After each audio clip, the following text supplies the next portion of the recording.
Вместо фреш на гладно пий топла вода, вместо сладка закуска, яж солено. Спокойствие, а не срив. Вместо оризовки, варено рис с мазнина и зеленчук. Вместо гранола с мед, накисни овес.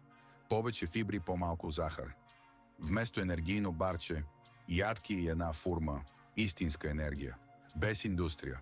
Вместо плод вечер, чай с канела, вместо веган десерт с кленов сироп, черен шоколад и лъжицата хан, вместо обезмаслено кисело мляко, кокосово мляко с чия и канела, вместо кафе на гладно. Кафе с кокосово масло или след хранене кафе, вместо вода с вкус. Минерална вода с лайм и мента, без скрита захар. Запази това видео и направи малка промяна още утре. Коя замяна ще пробваш първа? От Lama BG.